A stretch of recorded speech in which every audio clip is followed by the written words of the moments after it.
Now, when the current leadership of Peace House started thinking late last year about what we would do to observe the 30th, the first question we had to answer is, well, why look back at all?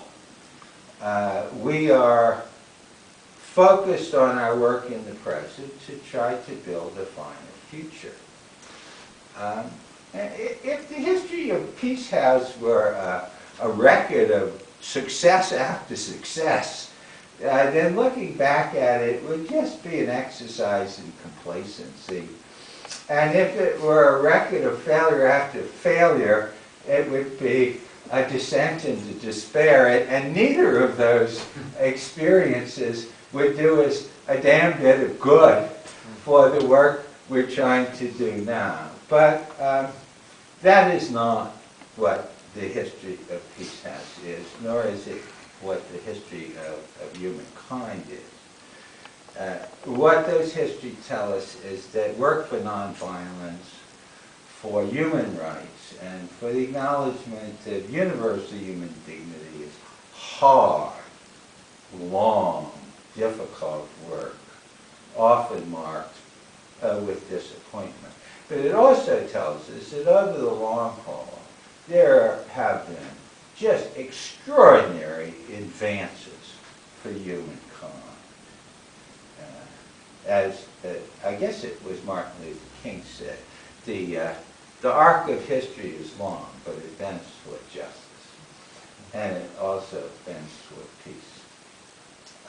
And those of us, and everyone in this room is one of us, who give our time and our energy and our skills and our money to organizations like Peace House. Don't do it because we demand results that we can tally up. And our experience tells us that, even the successes we think we have often prove to mean less than they seemed at first, and the apparent failures can sometimes bear fruit. I mean, we work on faith. But the faith is not baseless. And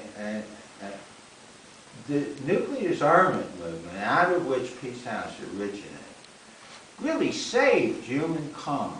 This grassroots global movement saved humankind from the terrible future that, well, kindly put, feckless governments were pushing us toward. And if we look at the civil rights movement, if we look at the women's movement, if we look at the LGBT movement, and all the movements around the world for people who have been historically oppressed and marginalized, we know that human rights is an unstoppable force in history. And all those things give us confidence that the current struggle against the enormous concentration of wealth and power at the very top of global society, the struggle against the terrible destruction of people and the very planet that is a consequence of that, that movement will triumph. And on all of that is the growing recognition that nonviolence is the pathway to personal happiness and collective survival. So, in its own way, in its own way, modest way, the history of Peace House affirms those fundamental truths of human history. And so we begin this observance of the 30th. And we begin it with the encouragement and inspiration that the past gives us for our work today.